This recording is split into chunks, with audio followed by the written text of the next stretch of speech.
Hello everyone, welcome again. अभी जो आप सेट देख रहे हैं इसमें हम 1 से लेकर के 100 क्वेश्चन तक हम लोग जीके में आए हुए सभी सवाल बिहार एसएससी के ऑडिटर भर्ती परीक्षा 7 अक्टूबर 2012 में पूछे गए सभी सवाल हम लोग देखेंगे। केवल देखेंगे ही नहीं बल्कि उसको याद करने का तरीका भी समझेंगे।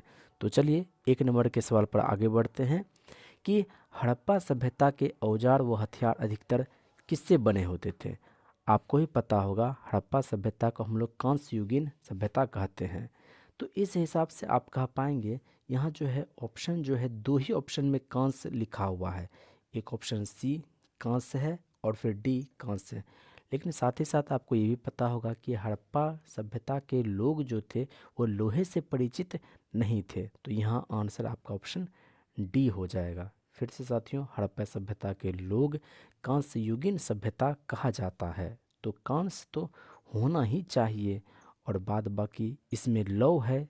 हड़प्पा सभ्यता लोहे से परिचित नहीं था, मतलब इसमें लोहे के औजार इसमें नहीं पाए गए हैं। तो यहाँ आपका ऑप्शन डी हो जाएगा।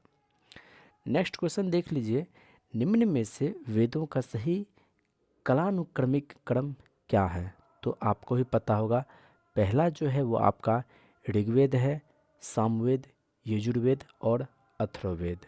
आप इसको क्रम से याद रखें। अगर कहा जाएगा सबसे प्राचीन तो आप याद रखेंगे ऋग्वेद और सबसे नवीन जो है वो अथर्ववेद, यानी ऑप्शन यहाँ पर बी हो जाएगा। देखिए यहाँ जो आप सवाल देख रहे हैं, उपनिषदों को वेदांत के रूप में भी जाना जाता है। ठीक है, उसकी संख्या कितनी है तो आपको पता होगा इसकी संख्या जो है वो 108 है। लेकिन प्रामाणिक उपनिषद की बात करें तो वो केवल और केवल 12 ही है। लेकिन यहाँ पूछा गया है उपनिषदों को वेदांत के रूप में भी जाना जाता है, इसकी संख्या तो यहाँ 108 हो जाएगा। नेक्स्ट जो क्वेश्चन देख रहे हैं इससे संबंधित आपके एग्ज़ाम में किसी भी एग्ज़ाम में इस टाइप का सवाल सबसे ज़्यादा पूछा जाता है। बताइए वितास्ता किसकी किस नदी की प्राचीन नाम है। तो आप याद रखेंगे वितास्ता जो है वो झेलम नदी का है। जैसे ताश खेलने में ही झोल हो गया, जैसे आप महाभारत देखेंगे तो ताश के ही खेल में झोल हो जाता है पांडव के साथ में, ऐसे याद रहेगा। एस्किनी, एस्किन से एस्किनी एस्किन चमड़ी, स्किन से ही वो लगता है चिन्हा हुआ, वो चिन्हा चिन्हा पहचाना सा लगता है। स्किन से ही वो चिन्हा पहचाना लगता है। चीना, चीना से चिनाब हो जाएगा। आगे है परुष्णी। परुष्णी नदी जो है वो किस नदी का पुराना नाम है तो याद रखेंगे रावी। परुष्णी जो है वो रावी नदी का पुराना नाम है। वहीं पर यदि बात करें विपास, ये किस नदी का पुराना नाम है तो विपास वियास, ऐसा याद रखेंगे विपास वियास। एक बार फिर से हम लोग देख लेते हैं। वितास्ता ताश खेलने में झोल हो गया, स्किन से ही वो चिन्हा हुआ लगता है। पुरुषनी रावी और विपास वियास। ठीक है, नेक्स्ट क्वेश्चन। जैनियों के अनुसार जैन धर्म के संस्थापक कौन हैं। तो याद रखें साथियों, इसको शुरू करने वाले जो इसके प्रथम यदि तीर्थंकर की बात करें तो वो ऋषभ देव थे। और यदि इसके 23वें गुरु की बात करें तो पार्श्वनाथ थे। और यदि इसके 24वें और अंतिम गुरु की बात करें तो महावीर थे। लेकिन महावीर जो थे 24वें, अंतिम और इसके संस्थापक भी माने जाते हैं। इस हिसाब से आप कहेंगे 5 का बी नहीं, ये इस चीज़ को और प्रचार प्रसार करने वाले थे। लेकिन संस्थापक की बात की जाएगी तो यहाँ पर आपका ऑप्शन ए होगा, यानी कि ऋषभ देव। ठीक है, महावीर ने इनको और प्रचार प्रसार किया, लेकिन ऐसा नहीं कि आप इसको संस्थापक कह देंगे, संस्थापक ऋषभ देव थे। ठीक, नेक्स्ट। प्राचीन भारत के प्रसिद्ध शासक जिसने अपने जीवन के अंत समय में जैन धर्म ग्रहण कर लिया था वो थे चंद्रगुप्त मौर्य। उन्होंने गुरु भद्रबाहु से इन्होंने जैन धर्म को स्वीकार कर लिया था अपने जीवन के अंतिम समय में। और इनकी मृत्यु 298 ईसा पूर्व में श्रवणबेलगोला, कहाँ है, कर्नाटक, यहाँ पर इनकी मृत्यु हुई थी। इसके बाद चंद्रगुप्त मौर्य के बाद इनका पुत्र बिंदुसार बनता है, उसके बाद फिर अशोक। देखिए, अशोक के शिलालेख किस में भाषा में लिखी गई है?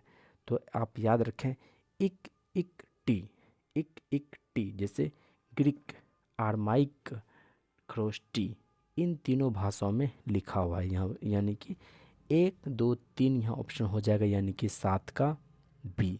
इक टी यानी कि ग्रीक, आर्माइक, टी ख्रोष्टी, इन तीनों भाषाओं में अशोक के शिलालेख मिलते हैं, लेकिन संस्कृत भाषाओं में इनके नहीं मिलते हैं। पंचतंत्र किनके द्वारा लिखा गया है? ये सवाल सबको पता होगा, विष्णु शर्मा, 8 का बी हो जाएगा। निम्न में कौन सा प्राचीनतम गुरुकुल है? हालांकि नालंदा जो कि बिहार में है, ये भी प्राचीन ही गुरुकुल है, लेकिन प्राचीनतम यानी सबसे प्राचीन की बात करें वो तक्षशिला है। तक्षशिला वर्तमान में पाकिस्तान के रावलपिंडी ज़िले में है, और ये इसकी स्थापना यानी कि तक्षशिला विश्वविद्यालय की स्थापना 700 ईसा पूर्व पहले हुई थी, और सिकंदर का जो आक्रमण हुआ था 326 ईसा पूर्व में, उस समय चिकित्सा शास्त्र का एकमात्र सर्वोपरि केंद्र भी था। क्या? तो तक्षशिला। और यहाँ पर आपका आंसर हो जाएगा ऑप्शन डी, क्योंकि प्राचीनतम की बात की जा रही है। विक्रमशिला भी हमारे बिहार के भागलपुर में था। नेक्स्ट क्वेश्चन है, निम्न में कौन से मंदिर को काला शिवालय यानी कि ब्लैक पैगोडा कहा जाता है? तो सबको पता होगा, सूर्य मंदिर को ब्लैक पैगोडा कहा जाता है, 10 का ए हो जाएगा।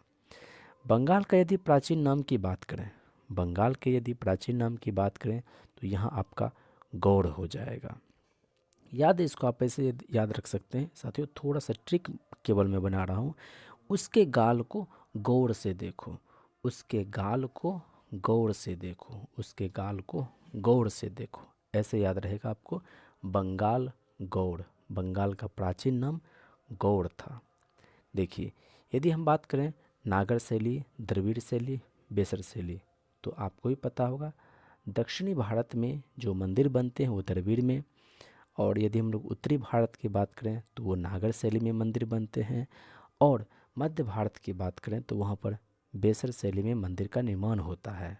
वर्तमान में यदि राम मंदिर की बात करें तो वो नागर शैली में उसका निर्माण हुआ है। तो ये सभी क्या है? तो भारतीय मंदिरों की वास्तु शैली है। तो आप कह सकते हैं 12 का यहाँ पर सी ऑप्शन हो जाएगा। भारत में सर्वप्रथम ये सिद्धांत दिया कि पृथ्वी सूर्य की परिक्रमा करती है। बिल्कुल, पहले लोगों का मानना ये था कि पृथ्वी केंद्र में है, लेकिन पृथ्वी केंद्र में नहीं है बल्कि सूर्य केंद्र में है। ये पूरे विश्व में कहा जाता है कि कोपरनिकस ने दिया था, लेकिन भारत की बात करें तो यहाँ पर आर्यभट्ट का नाम आएगा। आर्यभट्ट गणितज्ञ भी थे और ज्योतिषी विज्ञान भी थे। इसी वजह से भारत ने जब अपना पहला सैटेलाइट छोड़ा था उसका नाम आर्यभट्ट रखा था 1975 ईस्वी में। यहाँ पर देखिए, नेक्स्ट जो क्वेश्चन है पूछ रहा है कि मिड लेटीट्यूड रेगिस्तान का उदाहरण कौन सा है? तो यहाँ आप देख रहे हैं सहारा रेगिस्तान, फिर अरब रेगिस्तान, फिर थार रेगिस्तान है, फिर पटागोनिया का रेगिस्तान। यहाँ पटागोनिया नहीं है बल्कि पेंटागोनिया है। तो यहाँ कह रहा है कि मिड लेटीट्यूड रेगिस्तान, मिड लेटीट्यूड का जो रेगिस्तान उसका उदाहरण जो है वो होगा पेंटागोनिया का रेगिस्तान, यानी कि ऑप्शन डी हो जाएगा। फिर से साथियों, मिड लेटीट्यूड रेगिस्तान का जो उदाहरण होता है वो होता है पटागोनिया या फिर पेंटागोनिया का रेगिस्तान, जो कि अर्जेंटीना में है। 35 का ऑप्शन डी हो जाएगा। नेक्स्ट जो क्वेश्चन है पूछ रहा है कि निम्न में से कौन सा देश विश्व का प्रमुख कोयला उत्पादक है? तो यहाँ आपको पता होना चाहिए कि विश्व का जो प्रमुख कोयला उत्पादक देश है वो है आपका चीन, यानी ऑप्शन बी हो जाएगा। पवन शक्ति का प्रमुख उपयोग कौन करता है? तो पवन शक्ति का जो प्रमुख उपयोग करता है वो करता है हॉलैंड। पवन शक्ति का जो प्रमुख उपयोग करता है वो कौन करता है? हॉलैंड। आप इसको याद रखने का ट्रिक भी लगा सकते हैं कि हॉल में बहुत पवन आ रहा है, हॉल में बहुत पवन आ रहा है, इस हिसाब से हॉलैंड पवन। तो पवन शक्ति का प्रमुख उपयोग कौन करता है? तो वह है हॉलैंड, क्योंकि पवन हॉल में बहुत आ रहा है।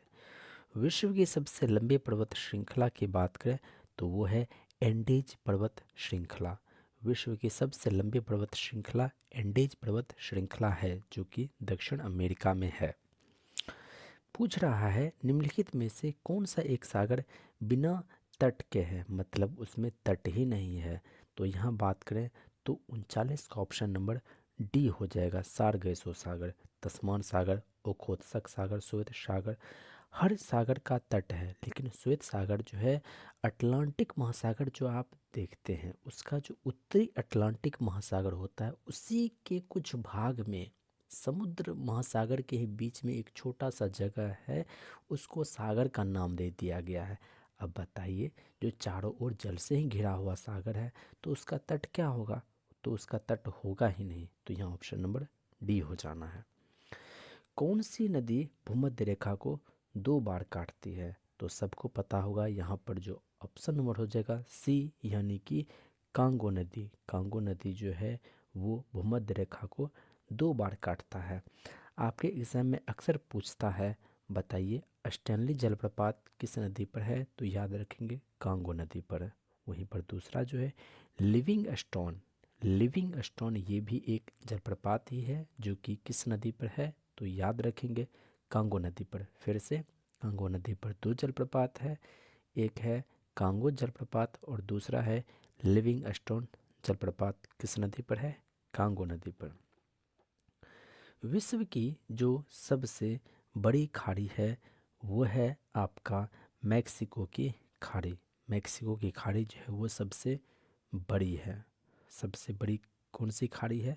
तो मैक्सिको की खाड़ी, यहाँ ऑप्शन नंबर बी हो जाएगा। ठीक है। नेक्स्ट, विश्व की सबसे अधिक लंबी अंतर्देशीय जलमार्ग जो है वह है आपको उत्तरी अमेरिका में मिसिसिपी नदी प्रणाली। मिसिसिपी नदी प्रणाली जो है वो विश्व की सबसे अधिक लंबी अंतर्देशीय जलमार्ग है। कौन सा जलमार्ग है? मिसिसिपी नदी प्रणाली, यानी ऑप्शन ए हो जाएगा। देखिए, यहाँ पर भाषाओं का मिलान करना काफ़ी ज़्यादा इम्पोर्टेंट है। अगर यहाँ पर आप देखेंगे ना, यहाँ पर यदि आप देखेंगे अक्सर जो है ब्राज़ील में कौन सी भाषा बोली जाती है?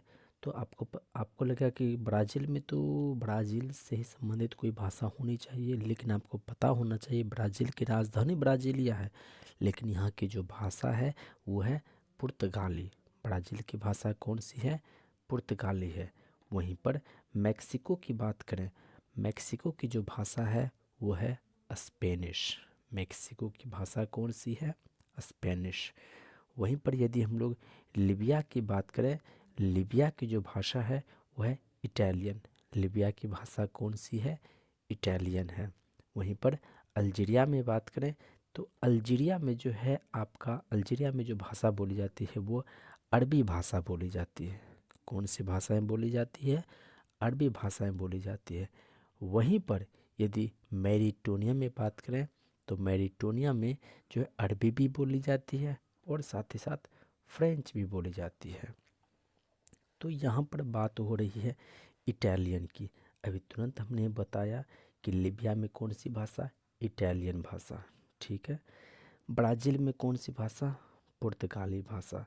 फिर मैक्सिको में कौन सी भाषा? स्पेनिश भाषा।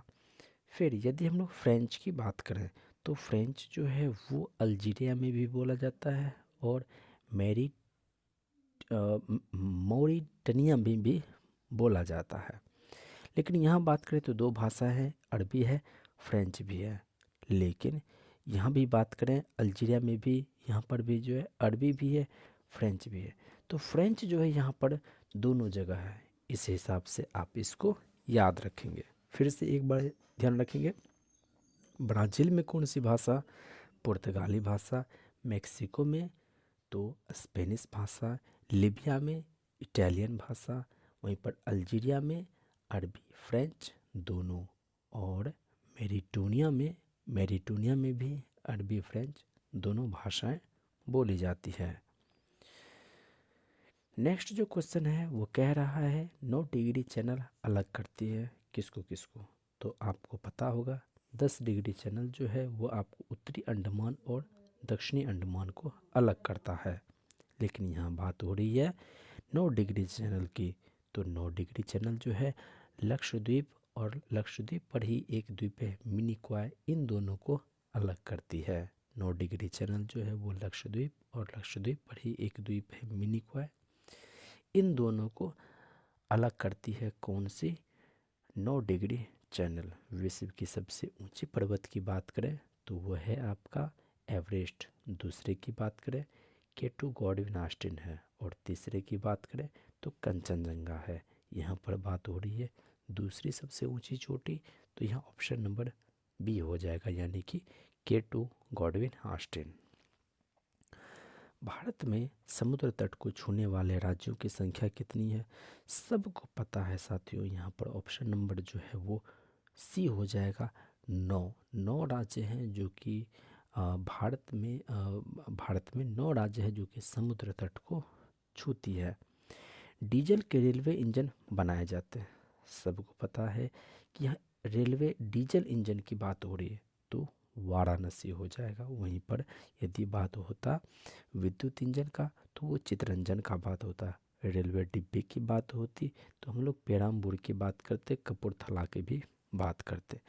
साइना नेहवाल किस खेल से जुड़ी हुई है? तो सबको पता है साइना नेहवाल जो है वो बैडमिंटन से जुड़ी हुई है। वहीं पर यदि हम बात करें सानिया मिर्जा तो वो टेनिस खेल से संबंधित है। तो 48 का यहाँ पर बी ऑप्शन हो जाएगा। भारत में रेल नेटवर्क विश्व में चौथा सबसे बड़ा नेटवर्क है। बिल्कुल सही है। इससे तीन कौन कौन सा बड़ा सा देश है? तो सबको पता है यहाँ पर रूस, यूएसए, कनाडा। देखिए साथियों यहाँ पर 49 का जो है ऑप्शन नंबर बी हो जाएगा, ये रूस, यूएसए, कनाडा। हालांकि अब बारी चीन का भी आ चुका है। यूएसए, रूस, चीन, उसके बाद हमारा भारत है।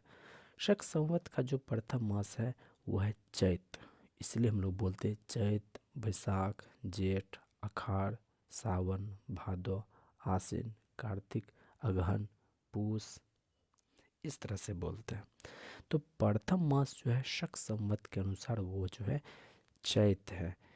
भारत के संविधान का विचार, भारत के संविधान का विचार सर्वप्रथम किसके द्वारा दिया गया था? तो सबको पता होगा एम.एन. रॉय के द्वारा दिया गया था। भारत के संविधान का विचार सर्वप्रथम किसके द्वारा दिया गया था? वो एम.एन. रॉय के द्वारा दिया गया था, वो भी 1924 में दिया गया था। नेक्स्ट जो क्वेश्चन कह रहा है भारतीय संविधान के संदर्भ में निम्नलिखित में कौन सा कथन सही है? तो यह पूर्ण रूप से ब्रिटिश संविधान पर आधारित है, गलत है। यह भारत सरकार के एक्ट 1935 के आधार पर केवल बनाया गया, ये भी गलत है।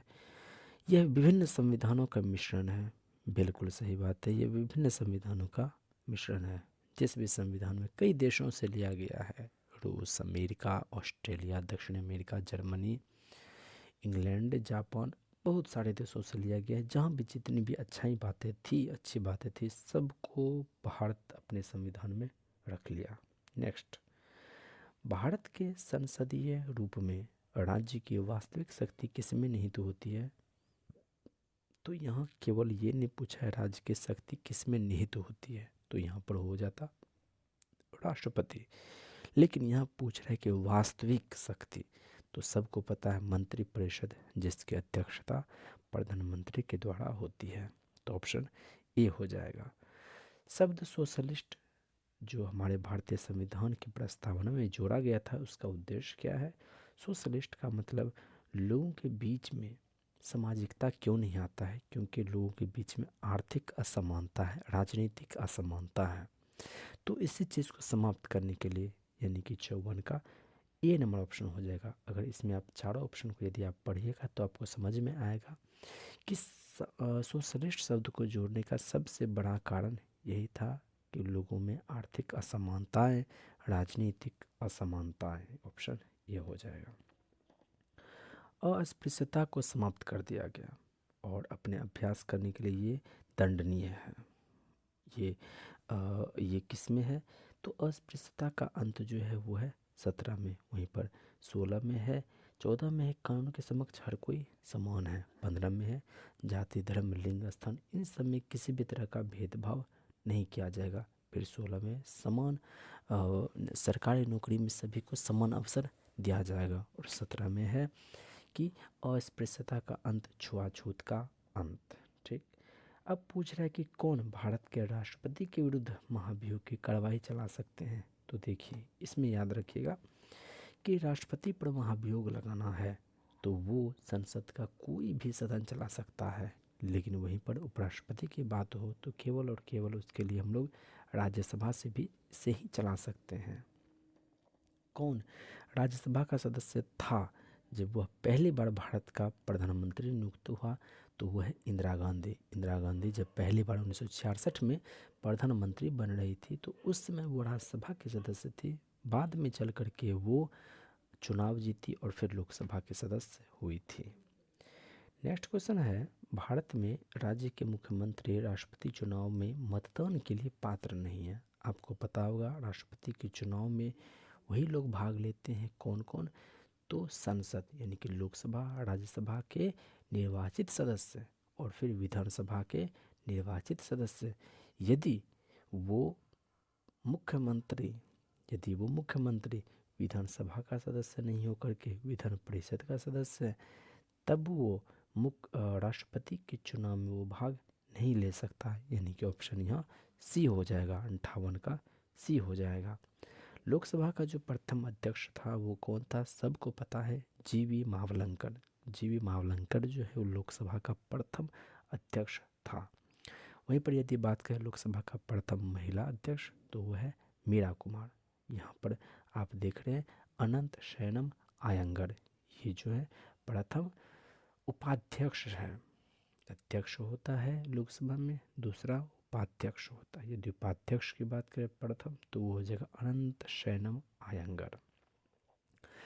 सार्वजनिक खाता समिति का अध्यक्ष कौन होता है? तो देखिए, जितनी भी संसदीय समितियां हैं उन सभी की नियुक्ति लोकसभा अध्यक्ष ही करते हैं। तो यहाँ जो है ऑप्शन नंबर बी हो जाएगा कि सार्वजनिक खाता समिति का जो अध्यक्ष होता है वो लोकसभा अध्यक्ष द्वारा नियुक्त होता है।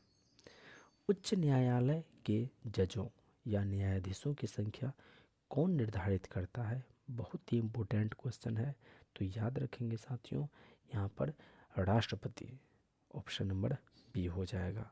उच्च न्यायालय के जजों या न्यायाधीशों की संख्या कौन निर्धारित करता है?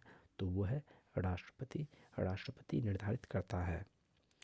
राज्यपाल द्वारा जारी अध्यादेश द्वारा अनुमोदित है, मतलब कौन उसको अनुमोदित करेगा? तो वो अध्यादेश जो है सत्र के बाद भी लागू रह पाएगा, तो वो है राज्य की विधायिका। राज्य की जो विधायिका है यदि वो भी उस चीज़ को अनुमोदित कर दे, राज्यसभा राज्यपाल जो कि 213 के तहत अध्यादेश जारी करता है उस चीज़ को अनुमोदित कर दे, तो वो अध्यादेश आगे समय के लिए भी एक्सटेंड हो जाता है, लागू रह जाता है। लोकपाल विधेयक के बारे में क्या सच नहीं है? देखिए, लोकपाल सेटअप संस्थागत मंत्रियों स्खलित पर प्रतिबंध लगा, सही बात है। एक नियुक्त लोकपाल 5 वर्ष की एक अधिकतम अवधि के लिए पद धारण कर सकता है, बिल्कुल सही बात है। अब सवाल है कि लोकपाल विधेयक लोकपाल शिकायतों के एक सरकारी नौकर के अतिरिक्त अन्य किसी भी नागरिक द्वारा किया जा सकता है क्या? तो यहाँ ऑप्शन नंबर जो है 63 में यदि आप देखेंगे तो ये भी बिल्कुल सही बात है कि लोकपाल शिकायतों के एक सरकारी नौकर के अतिरिक्त अन्य किसी भी नागरिक के द्वारा किया जा सकता है, कोई भी जानकारी ले सकता है। लेकिन यहाँ कह रहे हैं कि लोकपाल सुप्रीम कोर्ट के मुख्य न्यायाधीश द्वारा नियुक्त किया जाता है, कि इतना उसे फुर्सत नहीं है सुप्रीम कोर्ट के न्यायाधीश को, मुख्य न्यायाधीश को, कि वो लोकपाल को नियुक्त करें। तो इस हिसाब से आप ऑप्शन नंबर डी को कह सकते हैं कि ये जो है आपका सच नहीं है। देश में सुरक्षा प्रेस द्वारा मुद्रा नोट की प्रिंटिंग के लिए आवश्यक विशेष कागज उत्पादित होता है, वो है होशंगाबाद, जो कि मध्य प्रदेश में होशंगाबाद, वहीं से होता है। मुद्रा नोट की प्रिंटिंग के लिए जो आवश्यक कागज़ की जो आवश्यकता पड़ती है तो उन चीज़ों का उत्पादन जो है होशंगाबाद में ही होता है। 1993 में 1983 माफ़ करिएगा 1983 में जो एक तरफ होते हैं हमारे अनिल कुंबले और दूसरी तरफ जो होते हैं पराजित जो वेस्ट इंडीज कंपनी की टीम जो होती है, उसमें पूछ रहा है कि वेस्ट इंडीज की कौन सी टीम दूसरी तरफ से जो है दूसरी तरफ जो है वो कप्तान रहता है। तो याद रखिएगा इसमें क्लाइव लॉयड एक तरफ रहते हैं कपिल देव और दूसरी तरफ रहते हैं क्लाइव लॉयड, जिसमें कि वेस्ट इंडीज़ की हार होती है और भारत की जीत होती है। 1983 में हमारा भारत विश्व कप जीता था, फिर 2011 में विश्व कप जीता था। नेक्स्ट क्वेश्चन है अंतर्राष्ट्रीय ओलंपिक समिति का कार्यालय कहाँ स्थित है? तो याद रखेंगे अंतर्राष्ट्रीय ओलंपिक समिति का जो कार्यालय स्थित है वो है लाओस में। कहाँ है? लाओस में। अंतर्राष्ट्रीय ओलंपिक समिति का कार्यालय कहाँ स्थित है? तो वो है लाओस में। अंतर्राष्ट्रीय ओलंपिक समिति का मुख्यालय कहाँ स्थित है? लाओस में। 1954 में आरंभ हुआ था भारत रत्न, सबको पता है, जो कि 26 जनवरी के दिन दिया जाता है। ठीक, ये सम्मान जो है किनके प्रथम भारत रत्न सम्मान किनको दिया गया था? तो इनमें तीनों जो ए बी सी देख रहे हैं सबको 1954 में ही मिला था, लेकिन इसमें भी सबसे पहले जो मिला था वो डॉक्टर सर्वपल्ली राधाकृष्णन को मिला था, यानी कि ऑप्शन नंबर बी कह पाएंगे। कलिंग पुरस्कार किस क्षेत्र में दिया जाता है? तो याद रखेंगे कलिंग पुरस्कार की शुरुआत जो है 1952 में हुई थी और वो भी बीजू पटनायक के पिता बीजू पटनायक के पिता शायद नवीन पटनायक इसी तरह के कोई व्यक्ति थे, उनके ही कहने पर इस चीज़ की शुरुआत हुई थी। कोलंबिया विश्वविद्यालय के द्वारा दिया जाता है और ये विज्ञान के क्षेत्र में दिया जाता है। भारत में वीरता का जो दो सर्वोच्च पुरस्कार है अगर उसकी बात करें तो वो एक है परमवीर चक्र और दूसरा है महावीर चक्र। तो आप इस हिसाब से कह पाएंगे ऑप्शन नंबर डी हो जाएगा। निम्न में से किस लेखक ने 2 बार बुकर पुरस्कार प्राप्त किया? तो वो है J.M. कोएट जी। इन्होंने जो है ना 2 बार बुकर पुरस्कार जीता, इसलिए इसको कूट दीजिए। क्या कहता है? कूट दीजिए, तो इसलिए कोएट जी।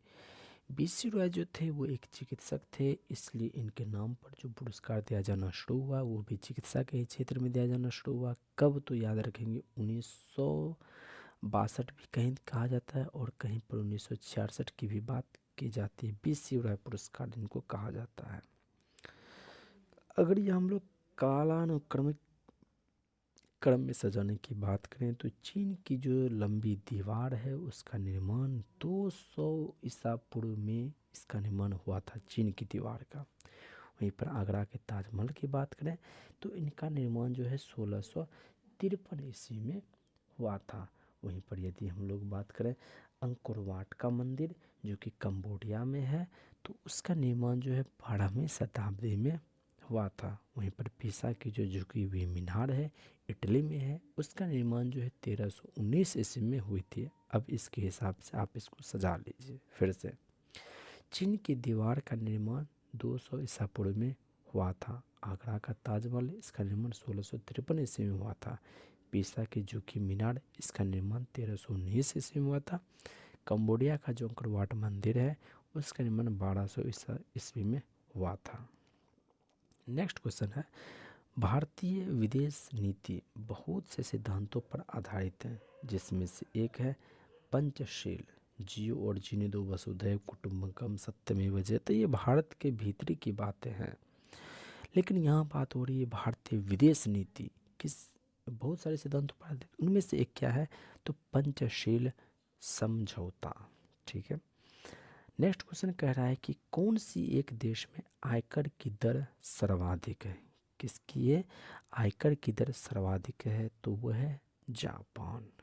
कहाँ? जापान। जापान में जो है आयकर की दर सर्वाधिक है। नेक्स्ट क्वेश्चन जो है आपका करंट अफेयर का है, इसको आप खुद से देख लीजिएगा। गंगा बेसिन पर वर्षापात का विभाजन पैटर्न घटता है, कैसे? तो पश्चिम से पूर्व जाइएगा तब घटेगा, उत्तर से दक्षिण जाइएगा तब घटेगा, यानी कि ऑप्शन नंबर यहाँ ए हो जाएगा। गंगा बेसिन पर वर्षापात का विभाजन इसी तरह से होता है, पश्चिम से पूर्व जाएंगे तब घटेगा, उत्तर से दक्षिण जाएंगे तब घटेगा। ठीक है। पूछ रहा है कौन सा एक कभी रिजर्व बैंक ऑफ इंडिया का गवर्नर नहीं रहा, तो सबको पता विमल जालान होगा, सी रंगराजन, इसका भी आप नोट देखेंगे, बहुत पुराने समय में देखते होंगे। डी सुब्बाराव, इनका भी देखिएगा। अरूप राय चौधरी, इनका आप नहीं देखिएगा। भारत में सबसे बड़ी जो जनजाति समुदाय है वो कौन सा है? गोंड। क्या नाम है? गोंड है। भारत में जो सबसे बड़ी जनजाति है वो है गोंड। नेक्स्ट जो क्वेश्चन है पूछ रहा है कि जो प्रायद्वीप भारत के निम्नलिखित 3 नदियों के अपने स्रोत के रूप में अमरकंटक क्षेत्र है, यानी कि अमरकंटक की चोटी से कौन कौन सी नदी निकलती है, तो आपको पता होगा। यदि हम इस तरह से अमरकंटक का सीन बना दें, मान लीजिए ये अमरकंटक है, तो इधर निकल जाती है सोन नदी, इधर निकल जाती है महानदी और इधर निकल जाती है नर्मदा। तो इधर सोन नदी, इधर महानदी, इधर फिर आपका नर्मदा, ये क्या है? तो अमरकंटक है। तो इस हिसाब से ऑप्शन नंबर ए कह पाएंगे। ये बढ़िया सवाल है। डायनासोर का कब्रिस्तान कहा जाता है, डायनासोर का कब्रिस्तान कहा जाता है मोन्टाना को। किसको कहा जाता है? मोन्टाना को। फिर से, डायनासोर का कब्रिस्तान किसे कहा जाता है? मोन्टाना को कहा जाता है, यानी कि 80 का बी ऑप्शन हो जाएगा। लूनर सी यानी कि चंद्र समुद्र कहते हैं किसको? तो उस पर कोई समुद्र मुद्र ऐसा कुछ नहीं है, ठीक है ना, बल्कि चंद्रमा पर ही एक घना समतल है, उसी की सतह को ही बोलते हैं चंद्र सी। ठीक है, उसको क्या बोलते हैं? चंद्र सी या फिर लूनियर सी, इस तरह का नाम उसको देते हैं।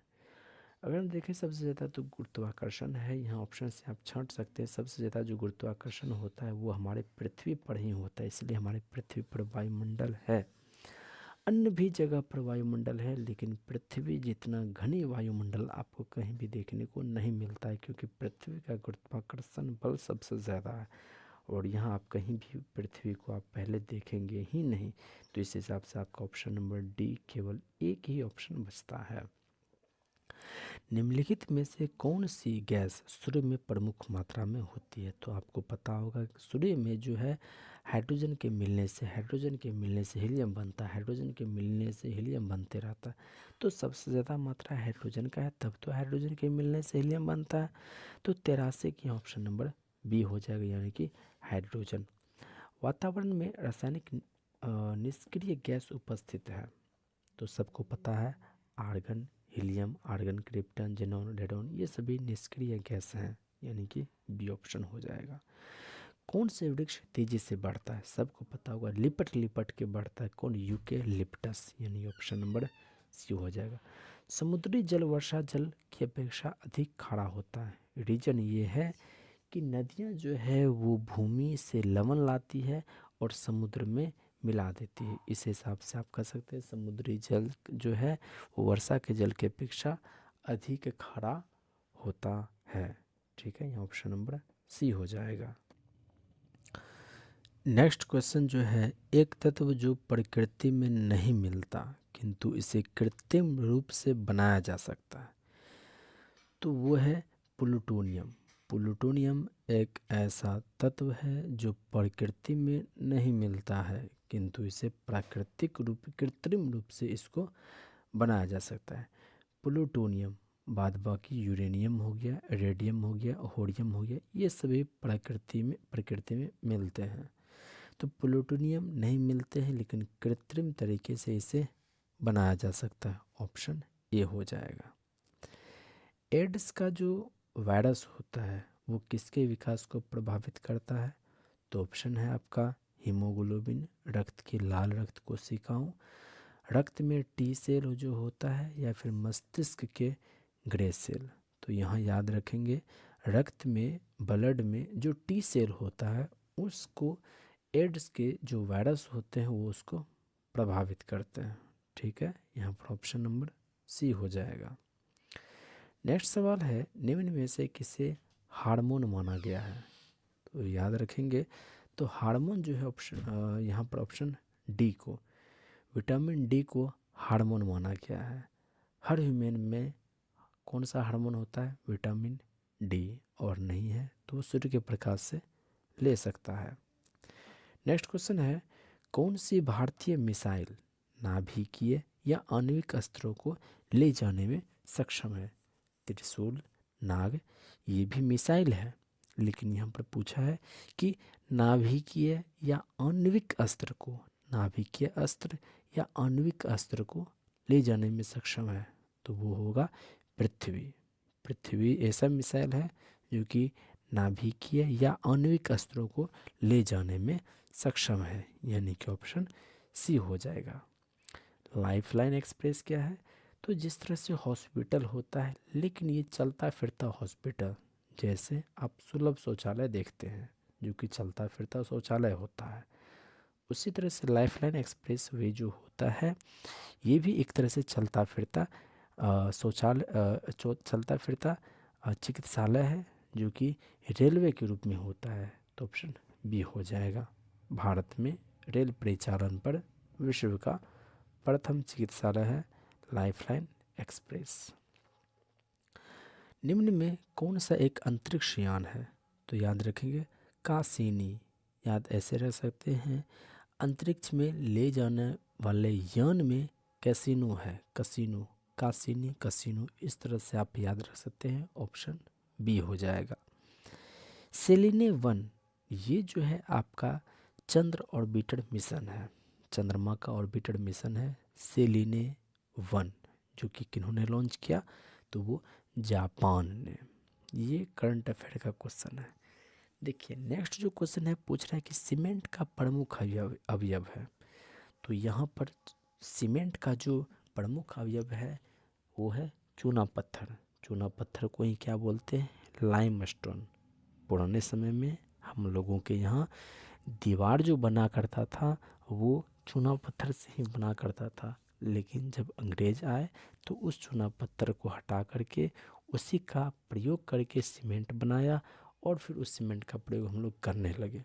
लेकिन जो दीवार लाइमस्टोन से बनता है या फिर चूना पत्थर से बनता है वो दीवारें काफ़ी मजबूत हुआ करती हैं, तो यहाँ ऑप्शन बी हो जाएगा, 94 का बी हो जाएगा। अब आपको ही पता होगा कोलेस्ट्रॉल कैसे बनता है। कोलेस्ट्रॉल जो है वसा के टूटने से बनता है, लेकिन सवाल ये है कि वसा टूटता कहाँ है कोलेस्ट्रॉल में? तो याद रखेंगे यकृत। यकृत में जो है वसा टूटकर कोलेस्ट्रॉल बनाता है, यानी कि ऑप्शन यहाँ पर बी हो जाएगा। आपको पता है कि कुत्ते के काटने से रेबीज होता है, ठीक है, हो सकता है मतलब, और कोई भी व्यक्ति यदि आपको दांत काटता है तो उसका भी कोई ना कोई वायरस आपके शरीर में पहुंचता है, ठीक है। लेकिन अब सवाल ये है कि दूसरा कोई भी जानवर काट ले तब भी रेबीज हो सकता है क्या? बिल्कुल, चमगादड़ जैसे जीव भी यदि आपको काट ले तो आपको रेबीज हो सकता है। गिलहरी जैसे जीव काट ले तो भी आपको रेबीज हो सकता है, तो यहाँ ऑप्शन बी हो जाएगा, चमगादड़। ठीक। नेक्स्ट क्वेश्चन जो है आपको पता होगा, एक होता है दृष्टि दोष, दो प्रकार का होता है, एक निकट दृष्टि दोष और फिर एक होता है दूर दृष्टि दोष। निकट दृष्टि दोष में क्या होता है? निकट की वस्तुएं साफ साफ दिखती हैं, दूर की वस्तुएं साफ साफ नहीं दिखती हैं। और दूर दृष्टि दोष में क्या होता है? दूर की वस्तुएं साफ साफ दिखती हैं, नज़दीक की वस्तुएं साफ साफ नहीं दिखती हैं। वहीं पर अगर हम लोग निकट दृष्टि दोष की बात करें, उसके इलाज के लिए हम लोग अवतल लेंस का प्रयोग करते हैं, और वहीं पर दूर दृष्टि की बात करें तो उसके लिए हम लोग उत्तल लेंस का प्रयोग करते हैं, तो यहाँ ऑप्शन नंबर ए हो जाएगा, यानी कि 97 का ए ऑप्शन हो जाएगा। नेक्स्ट जो क्वेश्चन है यहाँ पर आप देख रहे हैं कि निम्नलिखित में से कौन सा उद्योग सर्वाधिक नन बायोडिग्रेडेबल वेस्ट करता है? सबसे ज़्यादा नॉन बायोडिग्रेडेबल जो है वो चीज़ उत्पन्न करता है, तो खाद्य प्रसंस्करण इकाई यहाँ से जो है काफ़ी कम नॉन बायोडिग्रेडेबल वेस्ट बनता है। दूसरी बात करें कपड़ा मिल, यहाँ से भी कम बनता है। लेकिन बात करें कागज़ मिल और फिर यहाँ थर्मल पावर प्लांट, इन दोनों से जो है नॉन बायोडिग्रेडेबल वेस्ट बनता है। लेकिन यह पूछ रहा है सवाल में सर्वाधिक, तो सर्वाधिक के मामले में आपका ऑप्शन नंबर डी हो जाएगा, थर्मल पावर प्लांट। पूछ रहा है कि गर्म करने पर कौन सबसे ज़्यादा फैलता है। फैलता वही है जिसके अणुओं के बीच काफ़ी दूरी होती है। तो आप देखेंगे जल द्रव है, अल्कोहल द्रव की अवस्था में ही रहता है, कांच ये ठोस अवस्था, और वायु ये हवा है। तो आप कहेंगे कि इनके बीच में आणविक अणुओं के बीच दूरी सबसे ज़्यादा होती है। और गर्म करेंगे तो इसके अणु पहले तो दूर हैं ही, और भी वो काफ़ी दूर दूर हो जाएंगे। यानी कि सर्वाधिक मात्रा में कौन फैलेगा? आपका वायु फैलेगा। ऑप्शन नंबर डी हो जाएगा। उस धातु को पहचाने जिसकी प्रकृति विषैली नहीं है। तो सबको पता है स्वर्ण, जो हम लोग अपने घरों में इस्तेमाल करते हैं, अपने आभूषण के रूप में कई चीज़ों में प्रयोग करते हैं, तो ये आपका विषैला तो नहीं हो सकता। बाद बाकी क से जो आप देख रहे हैं, क्रोमियम, कोबाल्ट और कैडमियम, क। तो इन ये सभी जो है विषैले होते हैं धातु। साथियों 100 सवाल जो कि आपके ऑडिटर परीक्षा में 2012 में ये सभी पूछे गए सभी सवाल हैं। कहाँ हुआ था? तो वाराणसी में हुआ था। वहीं पर यदि हम लोग नानक की बात करें, गुरु नानक देव की बात करें, तो इनका जन्म 1469 ईस्वी में वर्तमान के पाकिस्तान के तलवंडी ज़िले में हुआ था। वहीं पर चैतन्य स्वामी की बात करें तो इनका जो जन्म हुआ था वो 1486 ईस्वी में बंगाल में हुआ था। वहीं यदि हम लोग तुलसीदास की बात करें तो तुलसीदास का भी जन्म जो है वो उत्तर प्रदेश में ही हुआ था, और इनका जन्म 1554 ईस्वी में हुआ था। फिर से एक बार, कबीर का जन्म 1425 ईस्वी में वाराणसी में एक विधवा ब्राह्मणी के गर्भ से हुआ था। गुरु नानक का जन्म 1469 ईस्वी में तलवंडी, वर्तमान में जो कि पाकिस्तान में है, वहाँ पर हुआ था। चैतन्य स्वामी की बात करें तो इनका जन्म 1486 ईस्वी में हुआ था, वो भी बंगाल में हुआ था। वहीं पर यदि हम लोग तुलसीदास की बात करें तो इनका जन्म 1554 ईस्वी में उत्तर प्रदेश में हुआ था। ठीक है, आप इस हिसाब से इनको जन्म के क्रम याद रखें। देखिए, शेरशाह अच्छी तरह से अपने प्रशासनिक कौशल के लिए प्रसिद्ध हैं। विशेष रूप से अपने किस चीज़ के लिए? तो भूमि राजस्व प्रणाली में। जैसे आप जानते होंगे टोडरमल जो थे वो अकबर के नवरत्न में आते थे, लेकिन वो टोडरमल जो थे शेरशाह का भी शासन उन्होंने देख रखा था, और उस समय शेरशाह के समय में टोडरमल ही था जो कि वित्त मंत्री हुआ करते थे। इस वजह से भूमि राजस्व प्रणाली जो है इसके लिए प्रसिद्ध था शेरशाह का प्रशासनिक कौशल। ठीक है, ये ऑप्शन बी हो जाएगा। बुलंद दरवाज़ा जो कि अकबर द्वारा निर्मित है वह किसकी विजय का प्रतीक है? तो आपको पता होना चाहिए बुलंद दरवाज़ा जो है ये फतेहपुर सिकरी में है, और फतेहपुर सिकरी को अपनी राजधानी भी बना लिया था 1570 से 71 के बीच में। और उस समय जो है ये स्थित है आपका गुजरात के विजय के प्रतीक के रूप में इसको स्वीकार किया गया था। नेक्स्ट क्वेश्चन की यहाँ पर हम लोग यदि बात करें कि बीबी का मकबरा जो है ये मकबरा कहाँ है, तो ये आपको पता होना चाहिए कि ये औरंगजेब की पत्नी का है, और औरंगाबाद, महाराष्ट्र में जो औरंगाबाद है ना, वहीं पर बीबी का मकबरा है। यहीं पर आपको मैं एक बात क्लियर कर दूं कि औरंगजेब ने अपनी प्रिय पत्नी जो रबिया दुर्रानी थी, उनके पत्नी का नाम रबिया दुर्रानी थी, उसी की याद में 1678 ईस्वी में, कब? 1678 ईस्वी में औरंगाबाद में बीबी का मकबरा उन्होंने बनवाया। और इस बीबी के मकबरा को दक्षिण भारत का ताजमहल भी कहा जाता है। और ये किनकी पत्नी की याद में बनाया? तो औरंगजेब ने अपनी खुद की पत्नी रबिया दुर्रानी की याद में। कब बनाया था? 1678 ईस्वी में। ठीक है, नेक्स्ट जो क्वेश्चन है, निम्नलिखित प्रदेशों या राज्यों में से एक जो अकबर के शासनकाल के अंतर्गत मुगल साम्राज्य की सीमाओं से बाहर था। तो पता आपको होना चाहिए कि 18 का जो है यहाँ पर आंसर हो जाएगा सी, यानी कि बीजापुर। बीजापुर जो है वो अकबर के शासनकाल के अंतर्गत मुगल साम्राज्य की सीमाओं से बाहर ही रहा। कौन सा? बीजापुर। ठीक, भारत आने वाला जो प्रथम यूरोपीय था वो सबको पता है, वास्को डिगामा। 1498 ईस्वी में एक अब्दुल मनिक नामक व्यापारी था जो कि केप ऑफ गुड होप तक तो वो पहुंच चुका था। वहाँ से पुर्तगाली जो था वास्को डिगामा उसको भारत लेकर के आया। नादिर शाह, ये इसके बारे में सबको मालूम होगा।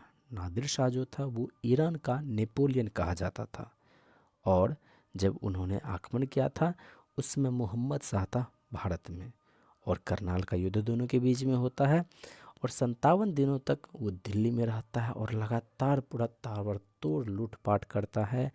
और प्रसिद्ध मयूर सिंहासन जो कि शाहजहां का होता था वो लेकर के चला गया, और कोहिनूर हीरा वो दोनों भी लेकर के चला गया। कौन? नादिर शाह। सती प्रथा की रीति को अवैध घोषित किया था कौन? Lord William Bentinck. कब? तो 1829 ईस्वी में। 1828 ईस्वी में ब्रह्म समाज की स्थापना हुई थी राजा राम मोहन राय के द्वारा। उन्हीं के प्रयास से अगले साल लॉर्ड विलियम बेंटिक की मदद से सती प्रथा को रोक लगा दिया गया। नेक्स्ट जो क्वेश्चन देख रहे हैं, 1857 ईस्वी में प्रथम विश्वविद्यालय खोला गया था। कहाँ पर? तो कलकत्ता में। 1857 ईस्वी में प्रथम विश्वविद्यालय जो खोला गया था कहाँ पर? तो याद रखेंगे कलकत्ता में इसकी स्थापना हुई थी। ब्रिटिश संसद का जो प्रथम भारतीय सदस्य था अब वो बना था कौन? दादा भाई नौरोजी। यहाँ पर आप डब्ल्यू.सी. बनर्जी का भी नाम देखते हैं, तो डब्ल्यू.सी. बनर्जी लड़ने वाले, उसके हाउस ऑफ कॉमन्स के लिए लड़ने वाले प्रथम सदस्य थे, लेकिन ये जीत नहीं पाए थे। लेकिन 1892 ईस्वी में दादा भाई नौरोजी जो हैं वो जीते। ठीक है, उसके बाद इन्होंने हमारे भारत के आज़ादी में भी काफ़ी सक्रिय भूमिका निभाई। फिर 1893 ईस्वी में कलकत्ता अधिवेशन में भी इन्होंने भाग लिया। फिर 1906 में जो कलकत्ता अधिवेशन आया था उसमें भी इन्होंने भाग लिया था। धन का अपहरण से संबंधित भी इन्होंने किताबें लिखी थी। और पूरे भारत में जो व्यक्ति का जो राष्ट्रीय आय होता है इनकी गणना करने वाले ये प्रथम व्यक्ति थे। कौन? दादा भाई नौरोजी। यदि यहाँ पर कालक्रम की बात करें तो गांधी जी का भारत में जो आगमन हुआ था वो हुआ था 1915 में। वहीं पर लखनऊ समझौता की बात करें तो ये हुआ था 1916 में। वहीं पर प्रथम विश्व युद्ध की बात करें तो इसकी शुरुआत हुई थी 1914 में। और चंपारण सत्याग्रह कब हुआ था? 1917 में। इस हिसाब से आप सभी का कालक्रम अपने हिसाब से एडजस्ट कर लीजिए। फिर से, गांधी जी भारत कब लौटा था? 1915 में। लखनऊ समझौता कब हुआ था? 1916 में। प्रथम विश्व युद्ध का प्रारंभ कब हुआ था? 1914 में।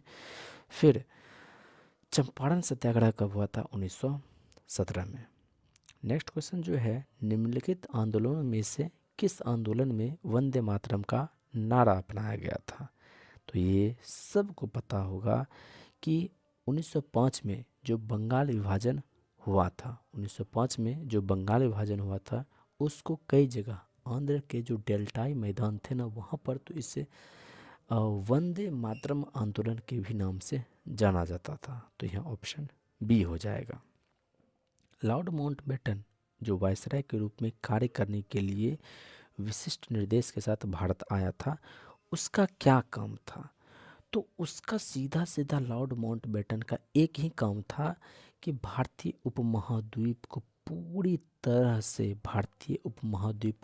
तरह से तोड़ दिया जाए। यानी कि यहाँ ऑप्शन ए हो जाएगा कि भारतीय उपमहाद्वीप के किसी क्षेत्र को छोटे छोटे विरोधी राज्य में विभाजन करना। हालांकि इस काम के लिए भेजा गया था, लेकिन कोशिश यही रहा, चूँकि वो जवाहरलाल नेहरू के मित्र रहे थे इसलिए उन्होंने भी योगदान दिया भारत के एकीकरण में, न कि भारत को तोड़ने में। लेकिन सवाल के अनुसार आपका आंसर ए हो जाएगा। ठीक है, नेक्स्ट क्वेश्चन देख लीजिए। निम्नलिखित में से किसने कांग्रेस के कराची अधिवेशन के लिए मौलिक अधिकारों पर 1931 में संकल्प का मसौदा तैयार किया?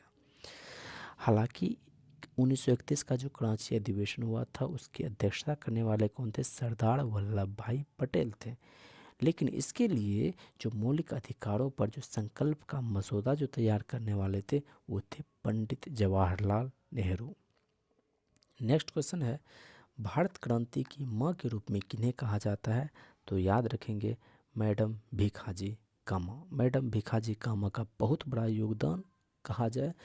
जब 1907 में इन्होंने इन्होंने जर्मनी में जो स्टुगार्ट है वहाँ पर भारतीय झंडा फहराया था और दुनिया को बताया था कि भारत भी एक देश है। तो भारतीय क्रांति की माँ कहा जाता है किनको?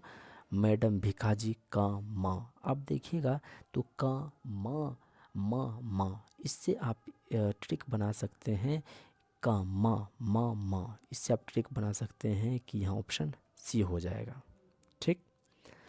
पृथ्वी सूर्य से अधिकतम दूरी पर कब होती है? देखिए आपको ही पता होगा सूर्य के चारों ओर पृथ्वी जो है एलिप्टिकल मूव करता है। मतलब समझ लीजिए ये यदि ये सूर्य है तो पृथ्वी ऐसे, पृथ्वी एक स्थिति होता है जब ये एकदम नज़दीक। अधिकतम दूरी की बात की जा रही है, अधिकतम दूरी की बात की जा रही है, यहाँ पर 4 जुलाई होगा यानी कि 29 का आप कहेंगे सी नंबर। वहीं पर कहता न्यूनतम दूरी तब कहते 3 जनवरी। ठीक है, यहाँ अधिकतम दूरी कह रहा था तो 4 जुलाई, न्यूनतम दूरी कहा था तो 3 जनवरी हम लोग कहते हैं।